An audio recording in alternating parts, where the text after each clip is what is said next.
Hi everyone. So Hello. can you hear me? Can everyone see us and hear us?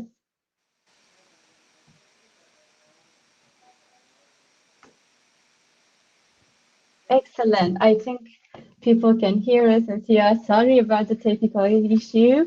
Welcome to our exciting panel events today. We're gonna talk about digital currencies, real opportunities versus myths. It is super exciting. Apologies again for the like a few bumps we had to start this.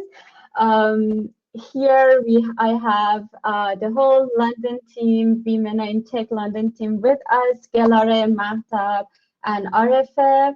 We are so honored to have you all. What a great turnout. We have our amazing panelists in the backstage, and Amir, our amazing moderator, also here with us.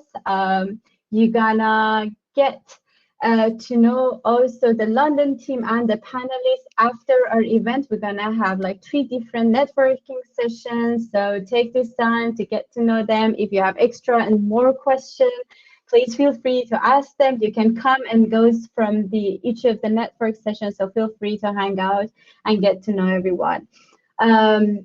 During the session, we're gonna leave the Q&A to the end of the program. There is a question Q&A box. Please feel free to drop your question there, and then me and my colleagues, we're gonna take care of the question and then ask the panelists one by one. Hopefully, we're going to get to it, all of it. If anything left, please take care of it in the networking session.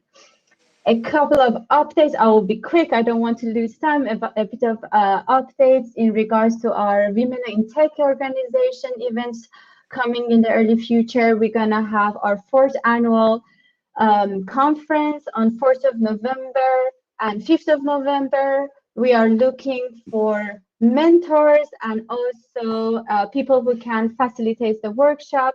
If you're interested, please call and contact all the social media pages that we have, and also you can email the events at womenintechnology.com in regards to that one. Plus, we are going to also open up our new cities in Middle East, in Doha, Qatar, and Dubai.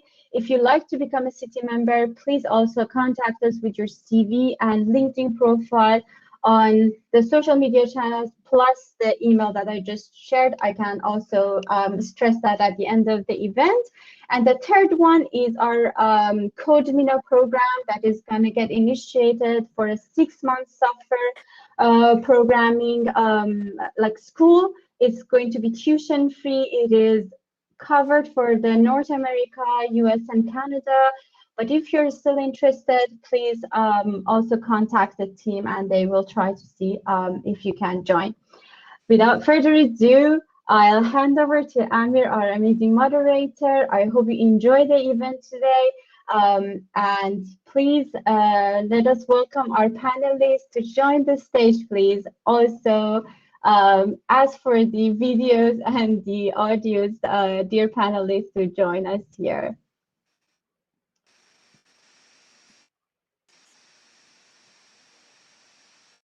Thank you, Ida. Hello, everybody, and Wacht Bakhair, as we say in Persian, which literally means good time. That saves us to be time zone specific. Happy to see you wherever you're connecting from. I'm delighted to be moderating this event tonight with the amazing women of MENA in tech. In 2018 and 2017 BC, that's before COVID, I had the honor of attending a couple of their events in person here in London, where I learned a lot and also networked a bit. Tonight, with the magic of virtual events, which sometimes have also technical glitches, we'll be literally going to, I think, 3 different continents with a fantastic panel and a very hot topic. My name is Amir Paivar. I am currently a consultant working on strategic comms projects, anything from campaigns to media relations, basically sitting on the other side of the table from my previous career as a journalist, as a business journalist. Some of you who have seen me on TV do remember that I used to cover business and economics.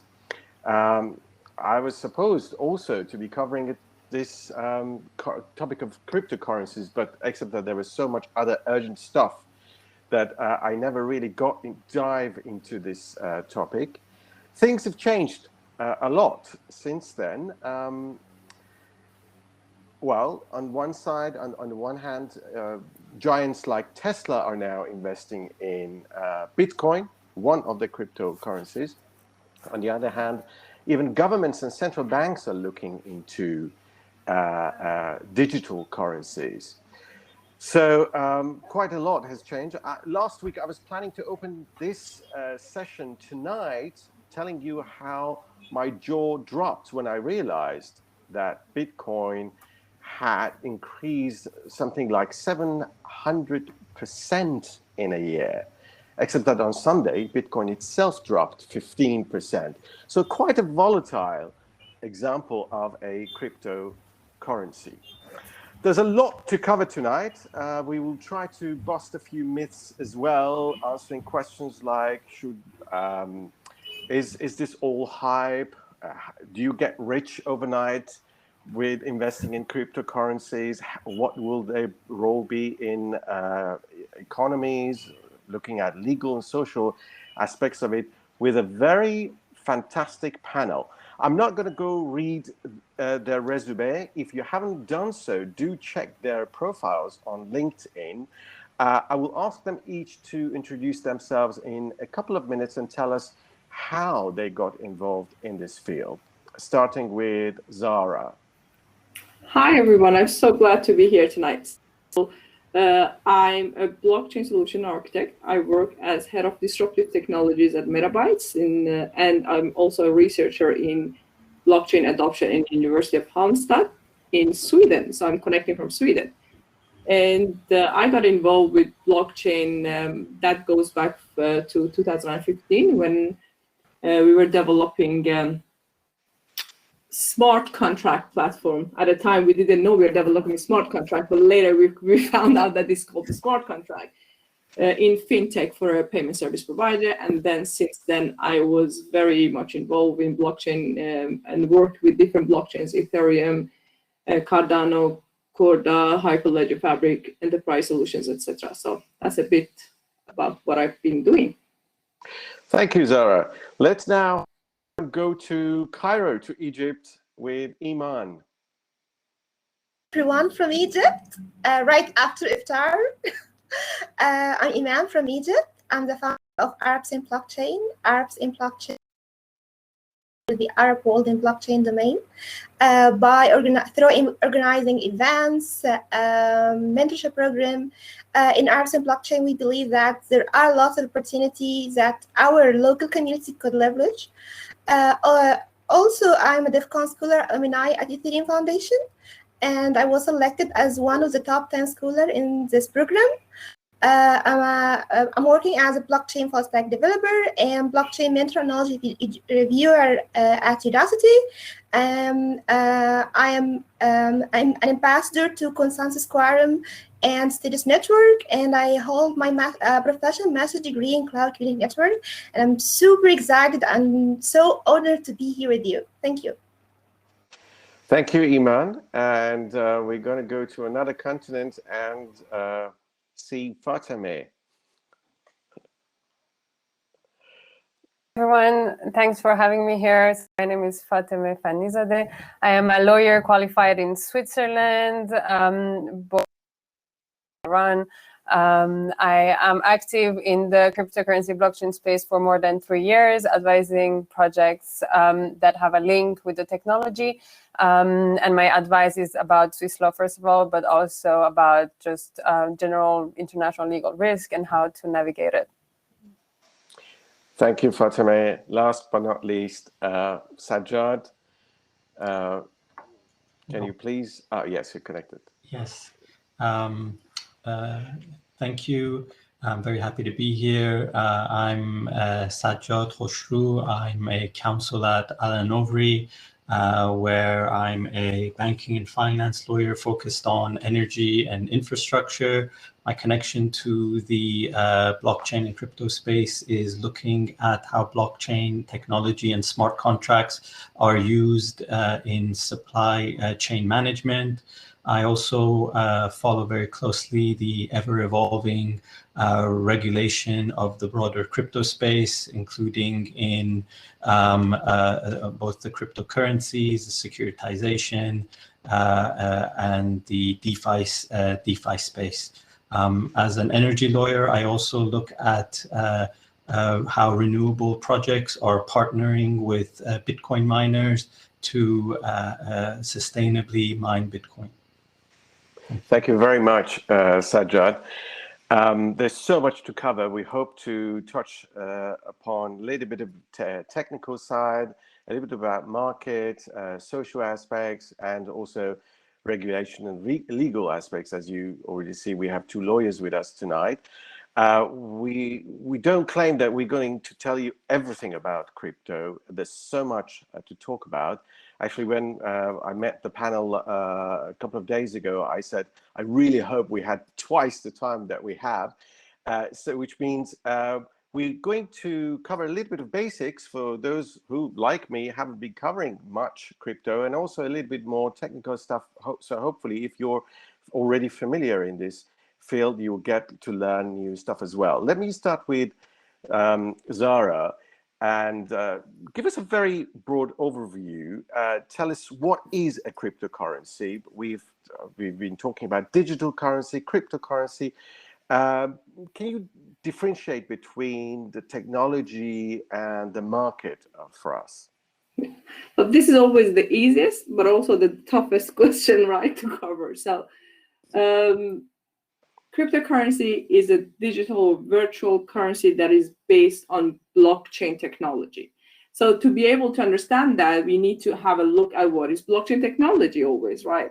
So, and a definition by the book for blockchain technology would be a decentralized, distributed digital ledger of transaction of anything of value. But I'm pretty sure more than half of people didn't really understand what that means. So to make it easier, blockchain technology is that technology that allows everyone that is involved in a network to connect peer-to-peer directly to each other without intermediaries involved, and to have a copy of all the transactions that are happening in a network. So that is distributed and it's decentralized. That means there is no central house of control. There is no data center, central data center that will fall off, that will, stop working, etc. And it makes transaction, because of all of this, there's no intermediary involved, etc., makes the transactions much faster, much cheaper, much more transparent. And because it's using cryptography technology, and that is a technology that you can share information in a manner that only those whom this information is for can actually see it. So because of that, it's a secure way of sharing information, and also an immutable way. That means it's not corruptible. You cannot change what has happened in the past. You can only make a future in blockchain. So having said all of this, cryptocurrency is a currency that uses this technology, that works through this technology. And it's difficult from digital currency in a way that digital currencies can use any other technology. But if a digital currency is using cryptography and blockchain technology, then we call it cryptocurrency. Perfect. Thank you, Zara. Let's someone who actually technically is very much involved in it. Eman, how do you actually create this out of thin air? What is mining? How do you build and create, for example, Bitcoin? Yeah. This is a good and one of the most problematic or confused points in the domain now. As Zara has mentioned, blockchain technology, it's a technology which where data cannot be tampered with, and it's distributed.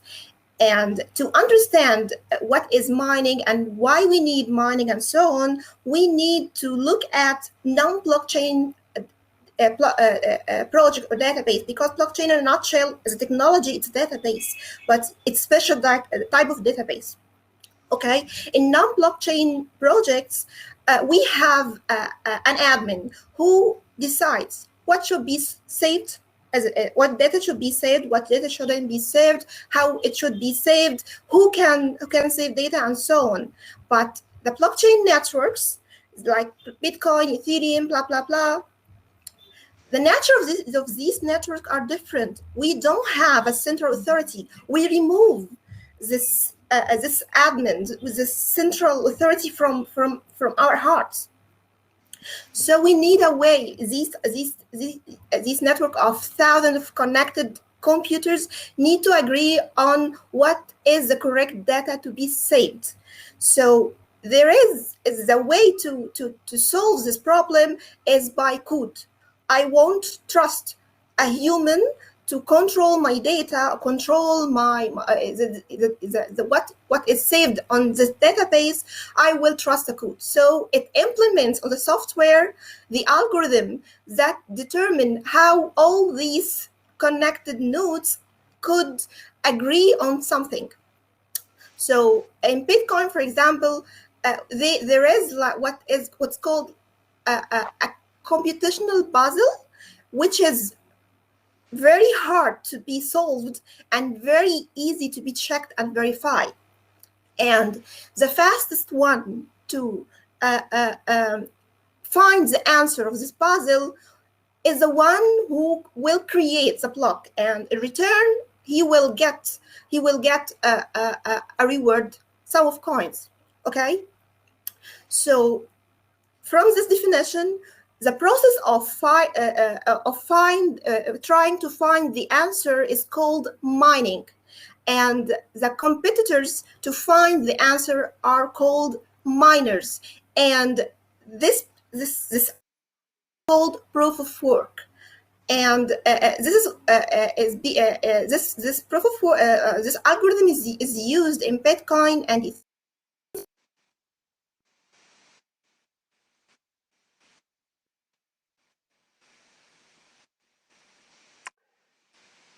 Sorry, Eman, we seem to lose. No, we've lost your video and we've started losing your sound as well. Okay, I yes, guess after iftar we have some. After, okay. Your sound is back. Now now it's good. Yes. I had to turn off my video. I'm sorry. After iftar, all the Egyptian community are using internet. I'm sorry about that. Okay. I'm not sure what is the last thing I have. How you could hear me? Yes. So you were telling us about the process of mining. Yeah. It's the computational puzzle should be the characteristic of this computational puzzle should be very hard to be solved and very easy to be checked, and this process is called mining. And the one who are trying, the people who are trying to find the solution are called miners, and the entire algorithm is called proof of work. Okay, and this algorithm is used in Bitcoin and is used in Ethereum. And now Ethereum is moving to another algorithm. There are lots of algorithms like proof of work, proof of stake, proof of burn, a lot of algorithm, and each algorithm has its pros and cons, and each network selects the type of algorithm that fits its needs. Okay, and if you would love to, I know we have a like a limited time. If you would love proof of stake, it's okay. I'm not sure I passed my time or not. Maybe we come back to that later. So the way I understand it's decentralized, is unregulated, is self-policing, and is almost pseudo-anonymous. Very, very interesting characteristics. And This actually does appeal to me a lot, but it also will have a lot of consequences. Let's go to Fatemeh. Tell us about the disruptive nature of such a, I mean, these four characteristics, and what possible social implications they could have. Definitely. I actually really enjoyed both Eman and Zara's description of what blockchain is from a technical point of view. I would argue that it is not unregulated. Okay. And if I can just first talk about this before talking about, before translating actually the technical definition into a more social definition on how what was described before is disruptive. So it is not unregulated for several reasons. So it all depends on how we understand what we understand regulation to mean. If regulation means state enacted laws, there are regulations around the world. Some countries ban it. I think we're going to come back to this. Maybe Sajjad will talk about this as well after. Of state regulation on the technology, but if we go even before states caught up with it, for example, there is the regulation, which is the protocol itself. So the code is actually governing what happens or is enacting the rules of the game of the blockchain. So, for example, within Bitcoin, we know what rules we have to abide with for a transaction, for example, to be accepted. So there is this form of inherent regulation that is not necessarily how we understand regulation often to mean. And there is this phrase that we encounter often in within blockchain is code is law, which is a whole concept in itself that is also quite controversial, but it actually illustrates well, and I will go back to your question now, the fact that it is disintermediating, right? So we heard that it is removing the middleman, it is removing the regulator as a middleman, for example, but that does not mean that it is not replacing it with anything, right? So it replaces it with, we don't have to trust the middleman, but we have to trust the code. There's no outside regulation, but the regulation is inherent. But what is really disruptive, and I think this is an aspect of it that really appeals to me, and I think to many also early Bitcoiners, is the fact that it is a social technology. So by changing kind of the rules of the games, we are able today to pull our resources together and govern it in a way that we're not used to. And this is called decentralization, right? So it's, instead of it being governed by one central entity, one intermediary, one central bank, for example, it is going to be governed by actually, for example, all the people who are using it, all the stakeholders, or the ones who are writing the code. So it is, and we didn't talk about decentralized autonomous organization, but with blockchains, we can actually create like organizations that are native to the technology, and people can get there, pull resources together towards a common goal and govern these resources together.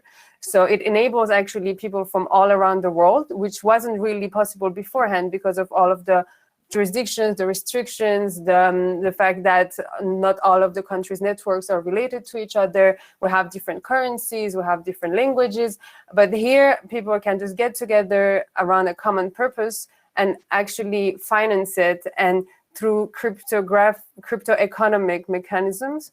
And there's a lot inspired by game theory. They can govern this and manage it. And this is still an untapped area of the blockchain. It is being used more and more, but I believe this to be to have the potential of being really disruptive in the future. So do I understand correctly that for the system to crash, like at least half of the people of the system will have to decide to crash it? There's no sense, because there is no central governing body that will decide about how to control it, and it's dispersed. It basically, in a sense, it won't crash, but if it does, it will be by a collective action. Exactly, yes. This is actually one known attack that is called, I think, the 51% attack, but maybe Zara or Eman can this. But exactly, because it is distributed and actually many miners or people can hold a copy of the database, the ledger, the blockchain, in order to change that, so to attack it and make it actually not reflect its reality, but another reality that wasn't computationally approved, one needs to gather enough resources for it to change, and yeah. So usually we say more than half. I don't think this is exactly correct, but the bigger the network, the more decentralized, the more people involved, entities involved, the more resources involved, the harder, obviously, this is. So, Sajjad, how do the governments take such a well? I mean, Fatemeh says there are regulations, but how are they reacting to a system which they don't quite have a lot of control on? So what, for example, is intriguing to me is whether transactions in Bitcoin, on any cryptocurrency, are taxable, whether the governments can actually identify, trace, and tax whatever transactions happen on with a cryptocurrency. Yes, so I guess what is viewed to be the biggest risk that the crypto space faces is the risk of regulation. There have always been talks of crypto being banned and outlawed by various states. The view now is that crypto has gotten too big to fail, so to speak, and that it won't be disappearing overnight. And there is now a determination that it should be regulated in a sustainable way. And many crypto participants welcome that, because with regulation, you will have further adoption, especially by institutional investors who will need to ensure that they are investing their clients' money in a regulated and transparent way. I think the most interesting dynamic that I see in this space is that there is a legitimate objective of regulating transactions, any financial transaction, for things like money laundering and financing illicit activities. On the other hand, the crypto community also has a legitimate expectation of privacy to a certain extent.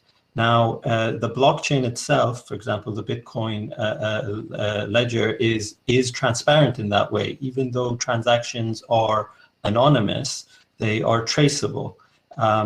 And oftentimes there are sort of stringent KYC processes for on-ramps and off-ramps of fiat currency. So when you're buying your first Bitcoin on an exchange, that exchange oftentimes will KYC you, and your identity will then be connected to your wallet. And any transaction to and from that wallet will be identifiable to you.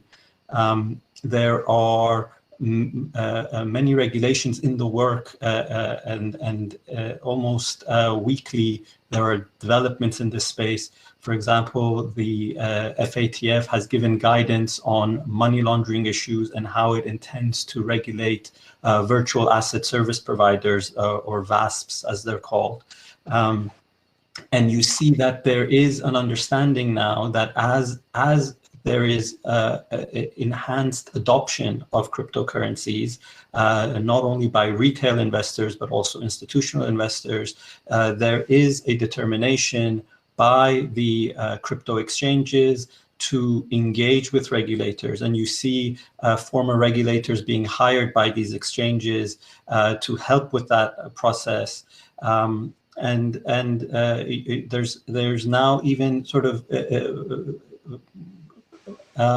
institutions being set up, or platforms being set up, to assist with this regulation of the crypto space more broadly. For example, I just saw today there's a UK the UK jurisdiction task force, which is setting up an arbitration process for smart contracts to be adjudicated outside of the court system. So it's as if there is a very vibrant ecosystem happening for legal, regulatory, and compliance matters for the crypto space that I think would bode well for the industry as a whole. Perfect. So we've already, I think you've already, between you've mentioned names like Ethereum, Bitcoin, I've heard of Litecoin. Zara, are these all like different currencies, like as if we're talking about euro, dollar, yen, and pound? Are they money, currency, assets, payment systems? What are they and how are they different? This is a perfect question. So it's very understandable that when we talk about cryptocurrencies at the moment, everyone thinks of Bitcoin, probably Ether, Litecoin, now Dogecoin, everyone is talking about it.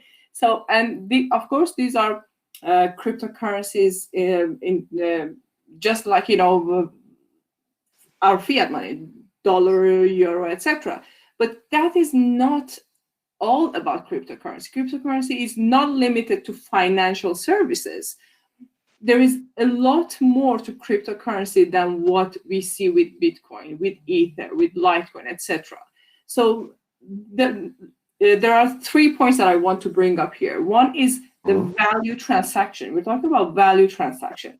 And the other one is innovative business models and also the movements that all these cryptos support. So the first, going back to value, we said blockchain is the network that is going to allow you to transact value. But what do we actually mean with that?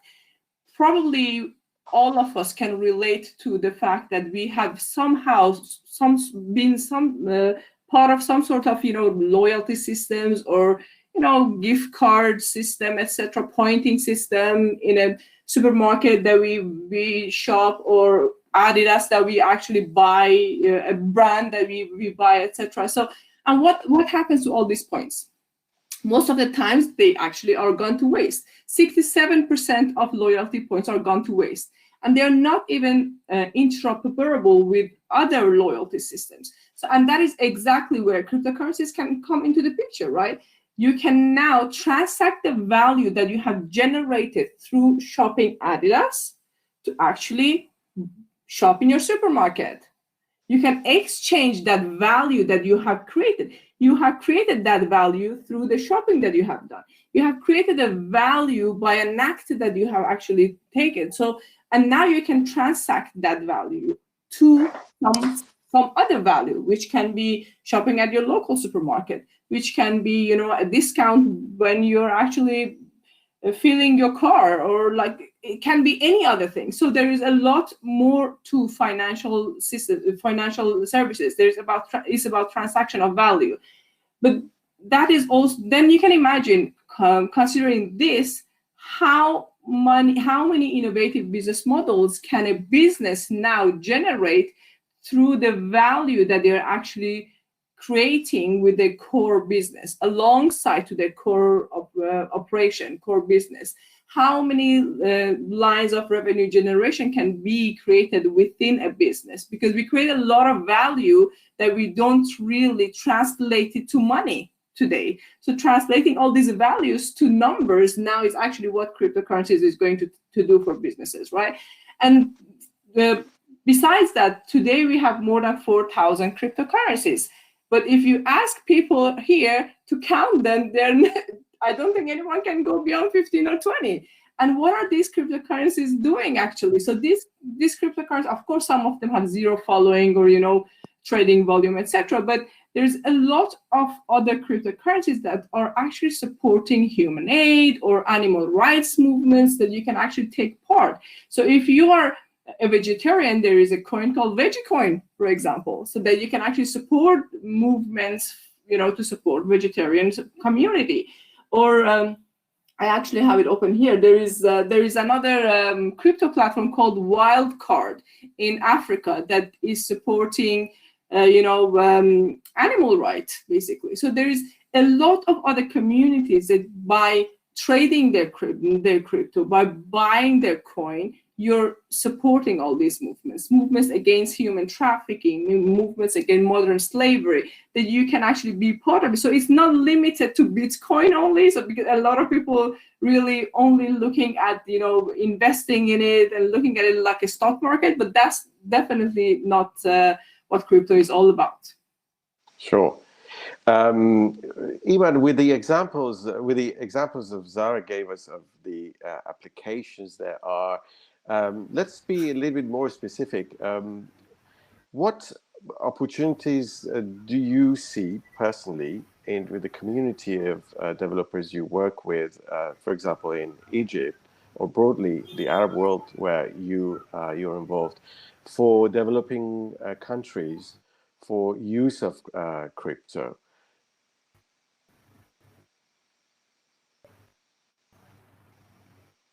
Eman? Sorry, Amir, I couldn't hear the last point of your question. I don't know whether you were able to. Sure. I'm not sure whether you were able to hear Zara when she was explaining about all these different applications crypto Yes, I has could. for different purposes. My question is, can you give us examples of what kind of opportunities you see for them in Egypt, and why, for example, you and your friends and colleagues from the Arab world have become interested in them? What kind of opportunities does crypto offer developing countries? Thanks for the question. This is one of the this is my fun part, to be honest, and was the main reason behind ARPS and blockchain.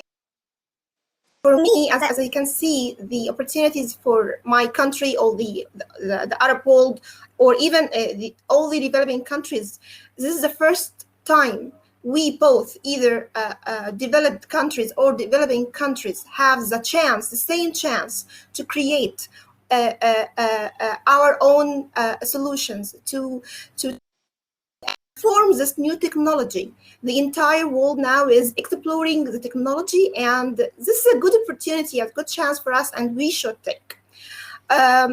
Also, cryptocurrencies enable to bank the unbanked people, and the are located in the developing countries.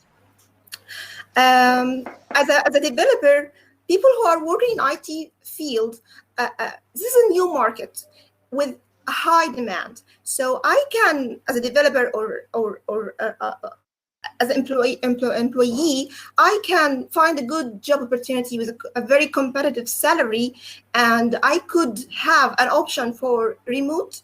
If I don't want to go through the visa nightmare, because getting a visa is very hard in Egypt, for example.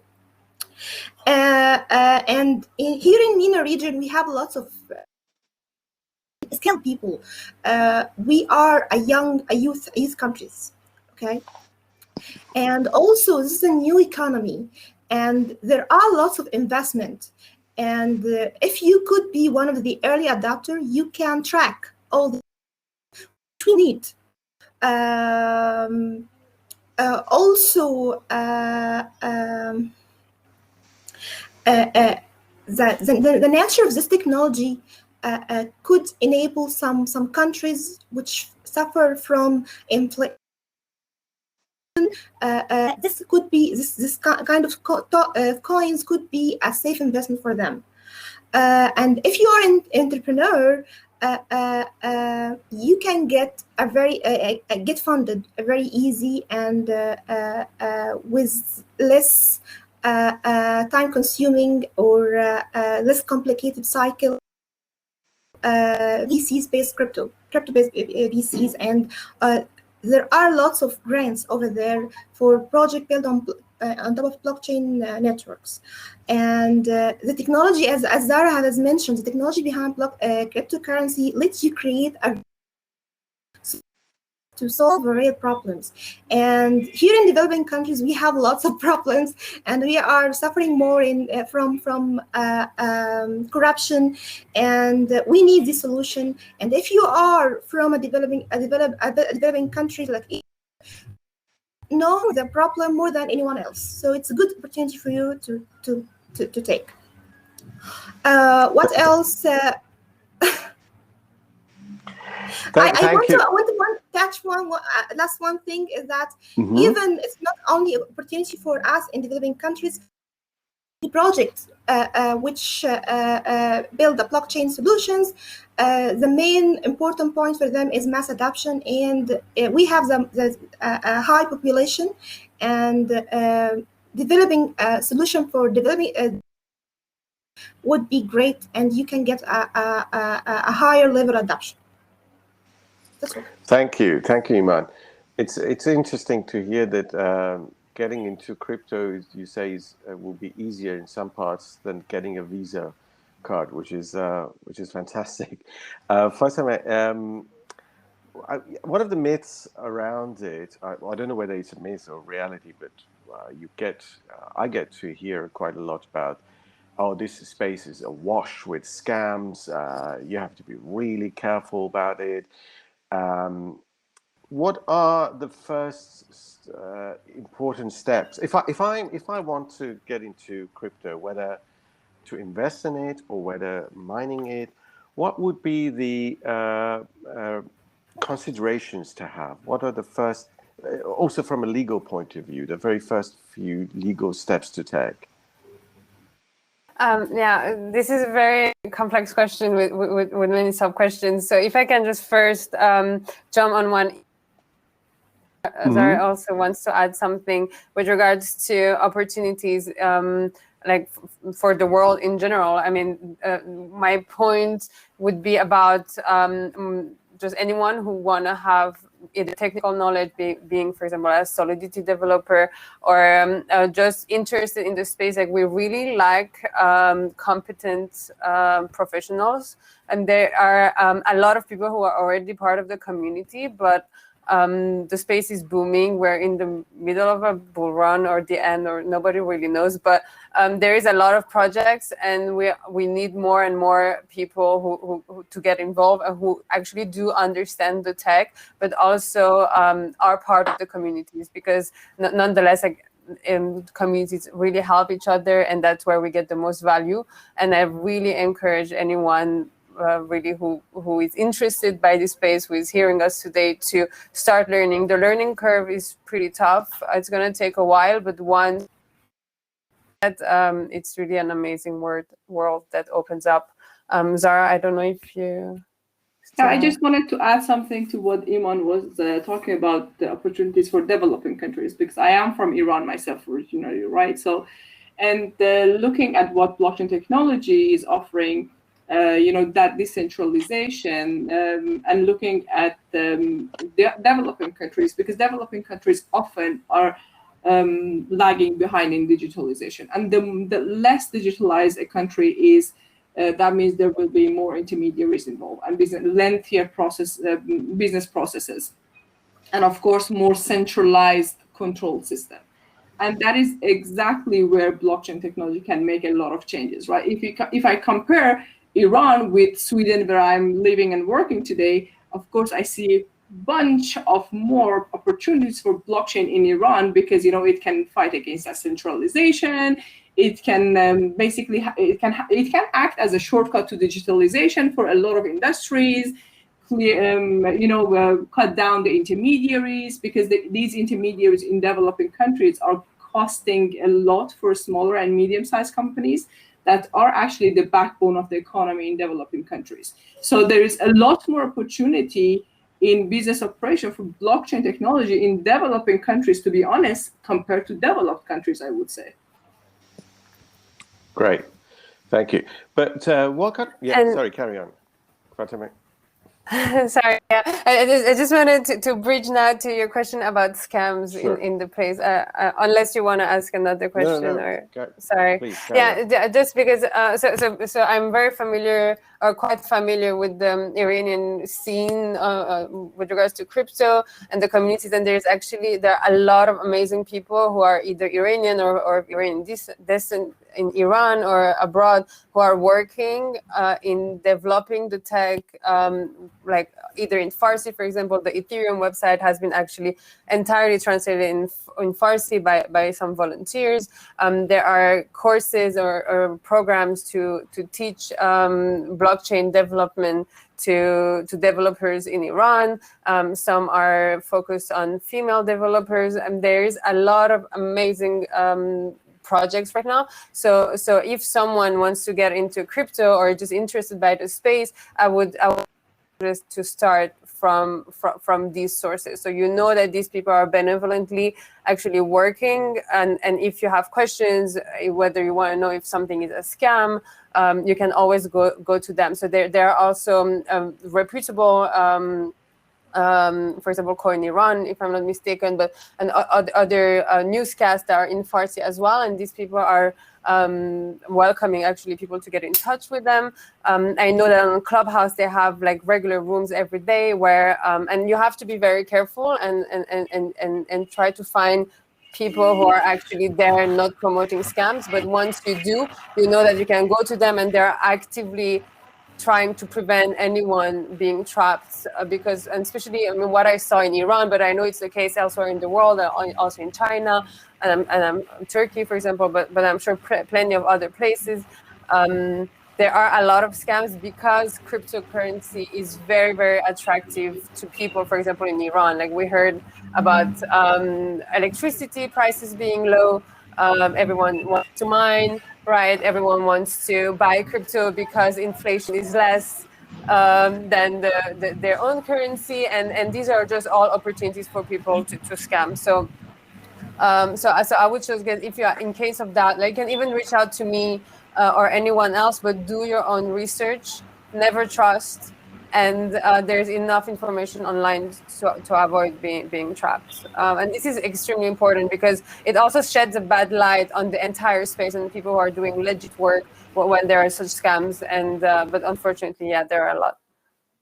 Sure. And I do remind everybody that you can meet our panelists after questions and answers in the networking session. So if you want to get any tips and advice on that.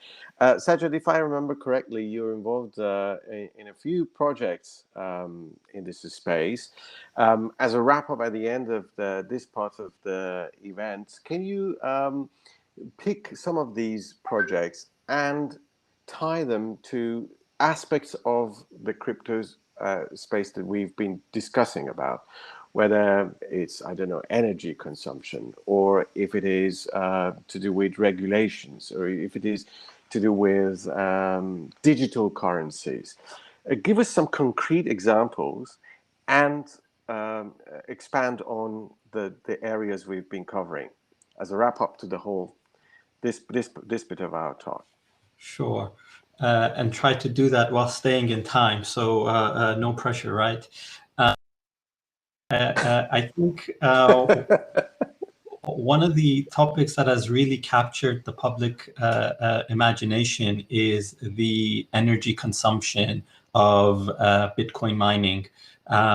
And as others have mentioned, Bitcoin mining uses a proof of work protocol, which is very energy intensive, which makes using energy in countries where it's cheap or using cheap sources of energy highly attractive. A lot of it is currently done using coal, which is not very good for the environment, but there is a very concerted effort on moving to entirely green Bitcoin mining.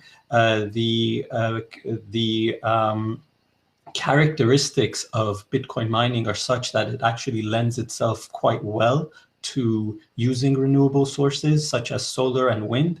It is often referred to as the energy buyer of last resort because it has it's an interruptible load taker, meaning that it can be switched on and off very quickly. Unlike many other uses of, for example, if you're using your energy for a factory that you can't just turn it on and off without disrupting your supply chain.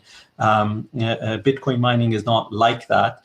It is location agnostic, so you can basically have for example, a solar farm out in the middle of the desert, away from the grid if you have enough battery storage or utility scale battery storage, which is currently the biggest bottleneck for fully sort of off-grid Bitcoin mining operations. But it's creating use cases for renewable energy in a way that has not been the case in the past. But more broadly, also, we see a move from proof of work to proof of stake, the most important one being Ethereum, which is expected to happen in the next several months, which would be very important for the industry. I would also touch upon this, the central bank digital currencies, as they are also a solution that is being entered into in the blockchain space.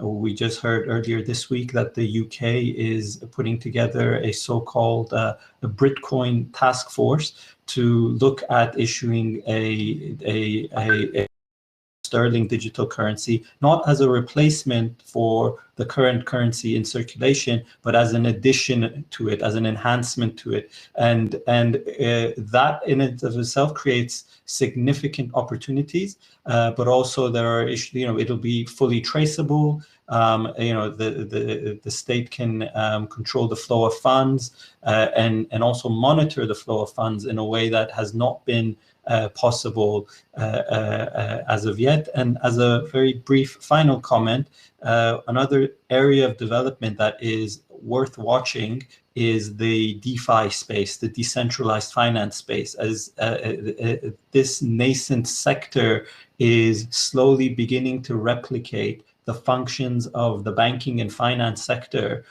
in the crypto space, and allowing people to use their crypto as a currency without having to convert it to fiat. So you can lend crypto, earn interest on your crypto, and other similar activities.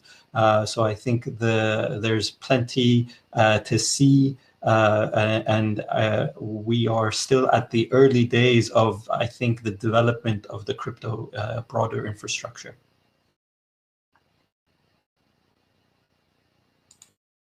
Technology behind it, blockchain has several other applications which we didn't even talk about in smart contracts, in supply chain, NFTs, so on and so forth. So it's such a broad area which we can probably also talk about in questions and answers. At this point, we have time for some questions from our participants.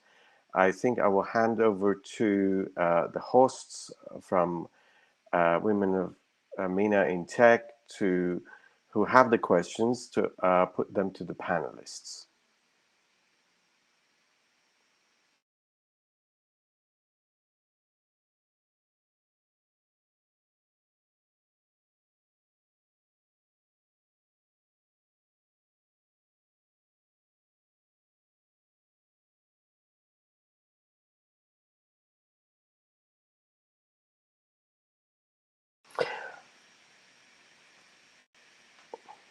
Okay, I think the hosts want me to put the questions to the panel. So if I find the questions.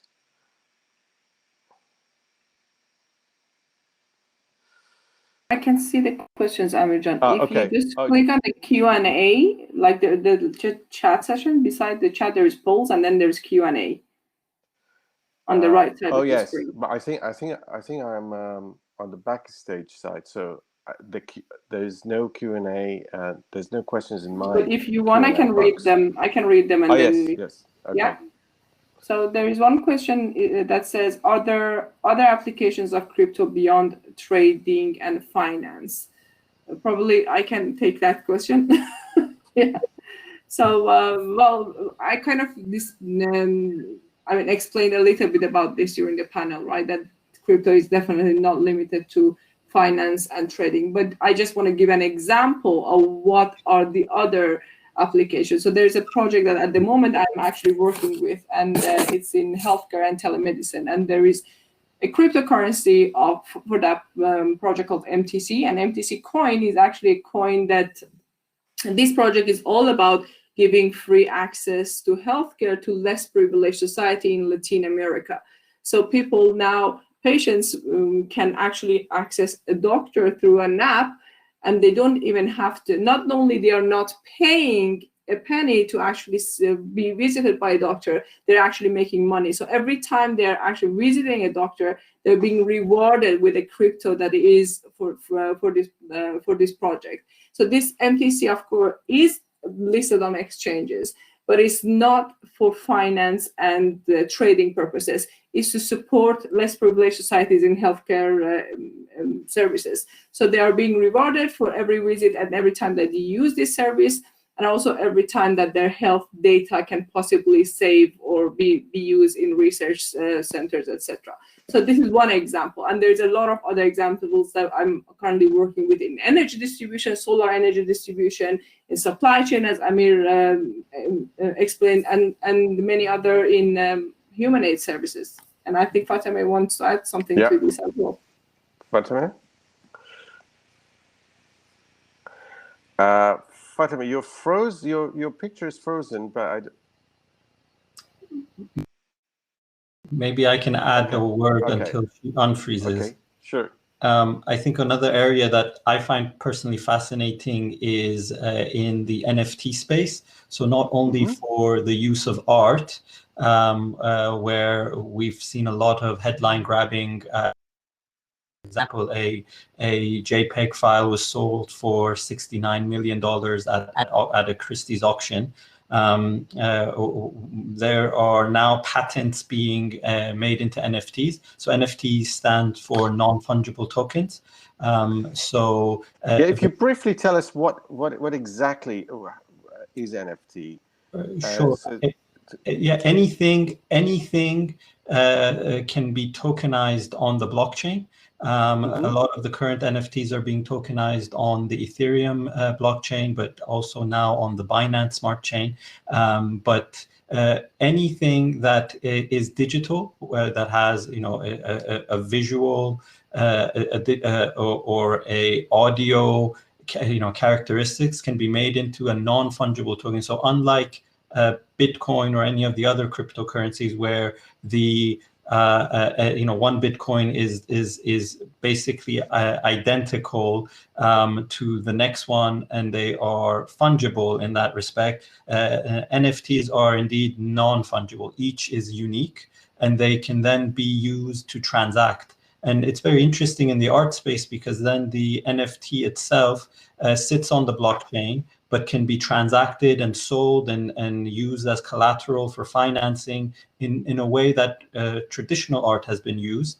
But it all exists on a blockchain, so your provenance is clear from the blockchain, where it was created, who sold it, at what price, and also you can use the smart contract capabilities to give royalties to the artists for any resale of the work forever. So there are capabilities that materially enhance, for example, the art space using the blockchain. Sure. Thank you. Fatemeh, yes, add Fatemeh, to this, we can see you now. from a more meta point of view. Basically, the blockchain has all the usages that a database could have. And so it being, for example, hosting the certificate of artwork that Sajjad just mentioned, or anything else like supply chain, for example, would need also a transparent database. With regard to more what we call cryptocurrencies or tokens, the value, it could be related kind of to anything really. I mean, we heard about healthcare, we heard about all of the financial purposes that it could have. The important thing is to look to what this cryptocurrency relates to. What is the underlying product? Where does it get its value? Is the code audited, for example? And just ask all the right questions and analyze the project before actually buying, for example, this token, because this token or cryptocurrency can just be a mean to fundraise for the projects. Like, for example, in the healthcare, if I understood it correctly, so it's to help, so you know that you won't be able, for example, or it's likely that you won't be able to do any speculative usage of that token. There are other tokens that are actually made more speculation. Some are even securities. So for each and every one of them, you have to do this kind of due diligence before buying it, and in order also to avoid any kind of headaches or mistake, as we see way too often in the space. Very good point. I do have the questions now. There's another question which asks, should business owners and corporate treasuries invest in Bitcoin? Whoever wants to pick up that one. So I can take.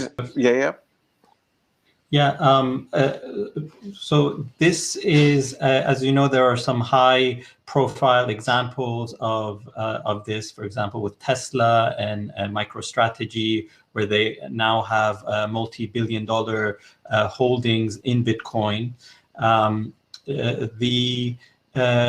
I think this ties in very much with regulation, and as there is of this space, it will allow corporate treasuries to make this decision and not be seen as negligent by their stakeholders. At present, it is not with risk. If you just, there's sort of a flip side to what you were saying, Amir, that, in the last year, Bitcoin has grown by 700%. The other side of the coin would be that it can also go down by a significant margin, and that could put corporate treasuries at risk to their stakeholders. But on the other hand, of course, because something like Bitcoin has a fixed has a fixed supply, there will only ever be 21 million Bitcoin. It acts as a hedge against inflation and a lot more effectively than gold, for example. So there are these use cases and value, and as more and more institutions adopt it, it will have a place on a diversified balance sheet of corporate treasuries, in my opinion. Perfect. We have another question, interesting question, says, which is asking about what is the liquidity risk of blockchain? This question comes from Egypt, but whoever is interested can pick it up.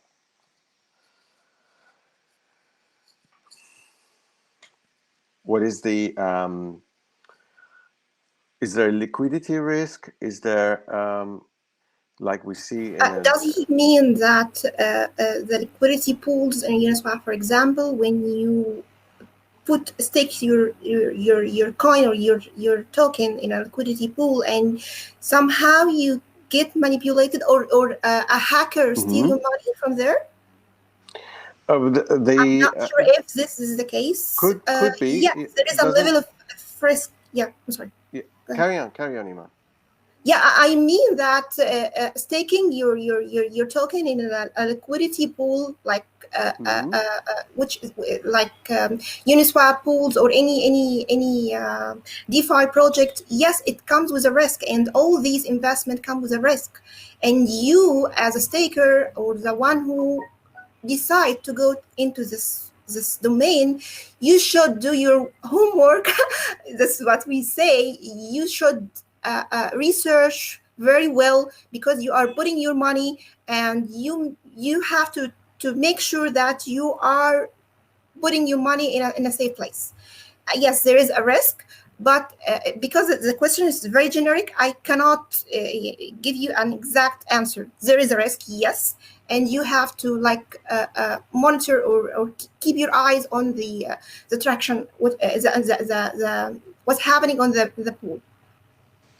And it happens that some attacker stole some money from some pools. Yes.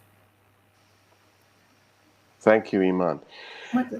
Here's another interesting one. What's the difference between stable coins and CBDCs, that is central bank digital currencies?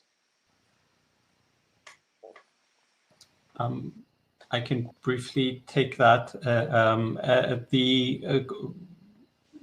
So stable coins are actually not issued by the government. So, for example, USDT, which is Tether and and pegged to the US dollar, is issued by a private organization that was actually in litigation in the US recently because they were saying that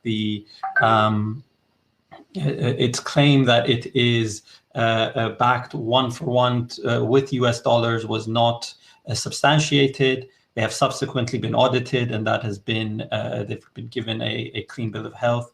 But there's some of their activities has been limited in certain jurisdictions. The central bank digital currencies, as the name implies, is issued by the central bank, is regulated by the government, and it is just another form of ways that the government can issue its currency and is in the control of the government for its monetary policy. Thank you. How optimistic are you that specialized coins like Veggie Coin are widely adopted? Don't they defeat the purpose of a currency, as they may be of interest to only a limited group of people? I think this kind of goes back to what Zara was explaining about the small distinction between currency and tokens. Well, to be honest, why do we have to be limited to few number of currencies? Why should our financial systems be like that? Why should we not democratize it? Why should we not choose what currencies we want to use and what currencies we want to trade in with? Right. So these are all the questions that come. So we are traditionally used to having few number of currencies setting the financial systems of the world globally, and basically setting values and playing a big role in the economy of countries.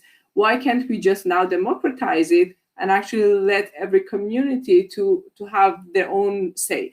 Of course, the mass adoption of coins like Bitcoin probably or Ether or the bigger and the stronger the blockchain behind it, of course, will be higher, and I would be more positive for adoption of those coins. But I still see a lot of potential for other coins to grow. And at the end, it's all about interoperability between these coins. They're all going to be interoperable. You can always exchange value between them, and that is where we will be heading. Thank you, Zara. We have another broad question, actually, which is asking, just wonder what is the real value that keep cryptocurrency a safe investment? I think we have touched upon quite a lot of characteristics of why cryptocurrency is interesting, but as an investment, what is the real value to keep it as a safe investment? I'm not sure if the question is a right question by saying safe, because when you say safe investment, that means you're already biased, saying you are accepting that this is a safe investment. I think it's good to set the ground that, first of all, everything that we say here is not financial advice, for sure, right? These are our own personal point of views, and which crypto is actually safe investment, right? And what is the definition of safe investment? So go ahead, Eman. I want to add something. If you are living in a country which is suffering from a high level of inflation, then if you go to Bitcoin, yes, this might be a safe investment for you, because at the time of most of the government now are printing coins. Bitcoin, for example, has a fixed number of coins. And this is what I meant when I said in my previous when you asked me about the opportunity for developing countries, I touched this point that this might be a safe investment for some countries. Sure, thank you. Can I add something? Amir, I'm sorry, I don't... Sure. Yeah, Fatemeh. Yeah? I'm mute. Okay, I'm sorry if I'm taking over you, Amir. But I have technical issues. I just wanted to add something about it being a safe investment or not. And we see, like, usually when the Bitcoin price goes up, it becomes hyper popular and everyone wants to buy it and get rich through it, which is fair enough. I mean, some do, and why not everyone? But we should not forget, and this is something that is understated in my opinion, like to just repeat it over and over again. The technology is still, in my opinion, experimental. It is nascent. It has a really long way to go. It's being developed for approximately 10 years now, but it's nothing yet. So we have to be very patient. And now we see crazy price fluctuations. It a lot to the transactions, for example, on the Ethereum network, but all of these things are gonna be balanced out with time. But you have to keep in mind that nothing is safe and sure, and it's actually even pretty risky, and that's why you also get high rewards perhaps. But keep that in mind, that all the seen can be resolved. Very, very good point, Fatemeh.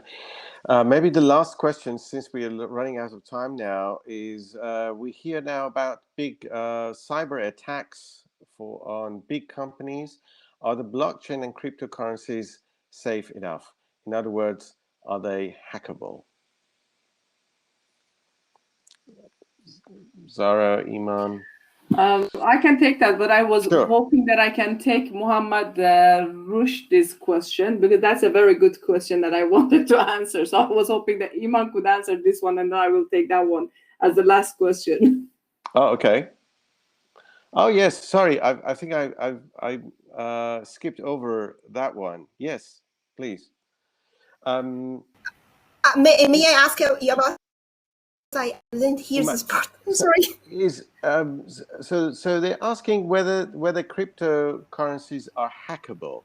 There's cyber attacks on companies. Obviously, there's a lot of incentive to hack. Are they hackable? Can you? Yes. Absolutely yes. So, definitely.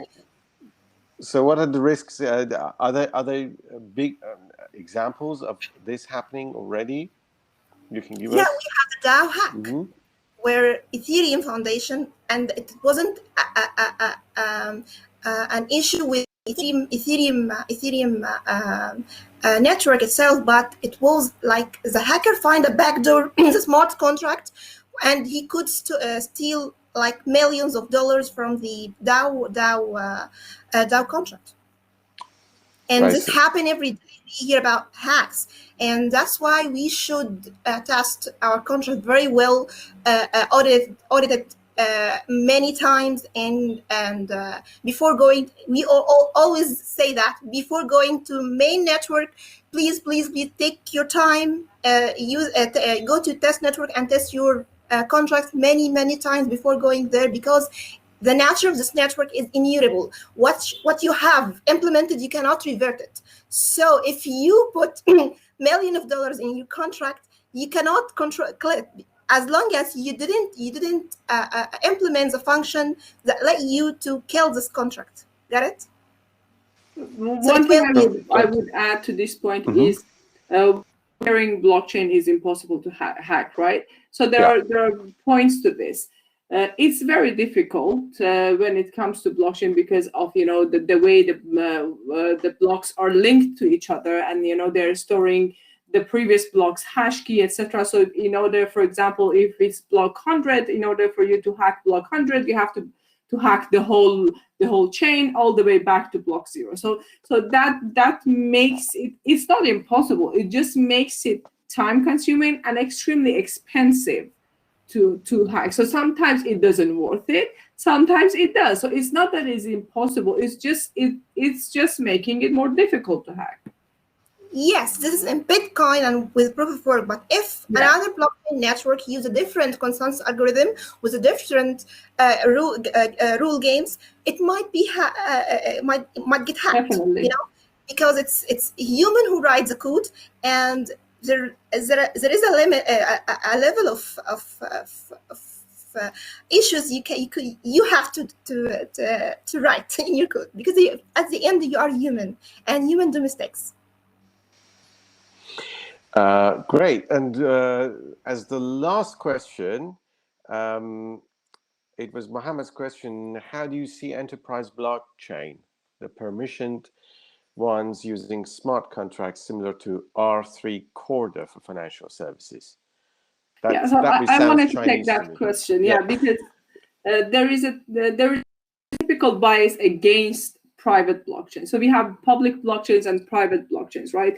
Public blockchains are the ones that basically anyone at any time can wake up in the morning and say, oh, I want to be part of this network. And you can actually be part of it, like Bitcoin, like Ethereum. And we have private blockchains that access to those blockchains are permissioned. So you have to go through some sort of KYC to be a member of that network.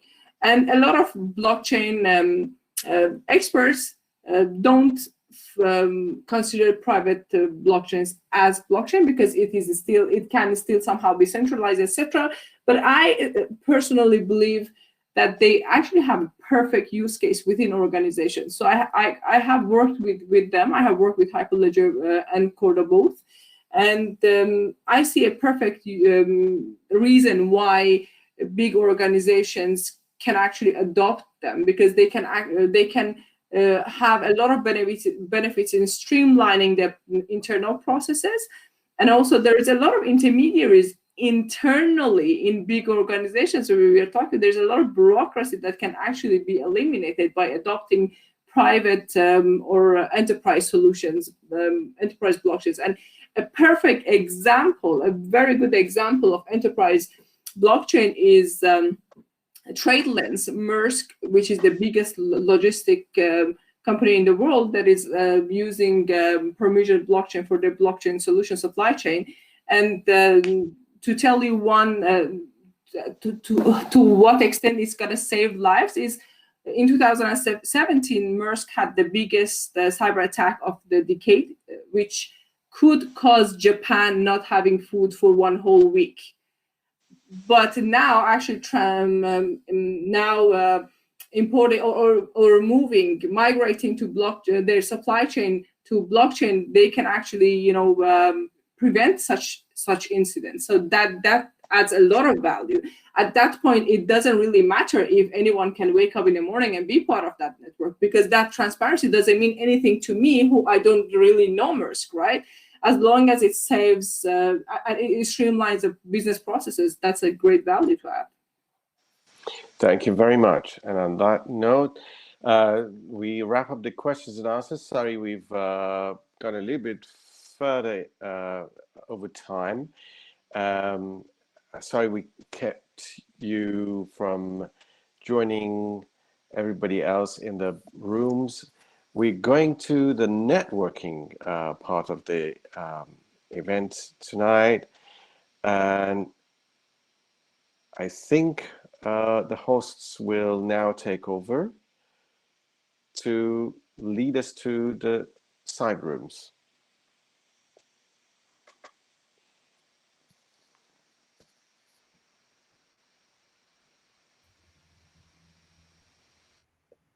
Thank you very much, Amir John. That was great. Thank you, everyone else. I'm just moving our speakers out. They will be with you guys in the networking sessions in few minutes. Ida John, please wrap up. What a fantastic night it was. It was great. So our vision, they will have the accounts there, like. So like for right. the Sorry. yeah, no worries. Sorry, I forgot. No. I'm gonna just quickly share my screen with you Yes, to and be then able. you're gonna send me to the stage. You are, Aziza. Okay.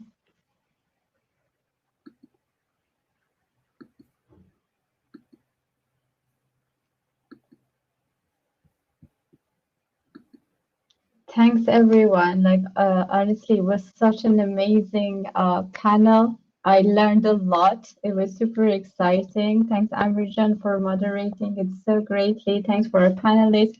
Thanks for our audience joining, and such a great turnout. I'm like very excited. I think that was one of our busiest events from the London team.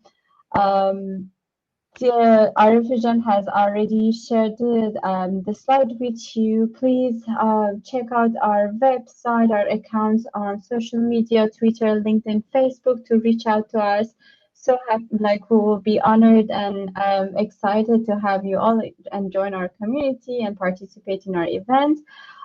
We are going to have 3 networking sessions, 2 is going to have our panelists there, so they are happy to continue with your question and like getting to know them better. And 1 is going to be like London team. Some of us will be there, some of us will be in the crypto session. So feel free to join to the networking session. It's on the left panel, and like happy to see you all there. Thank you, everyone.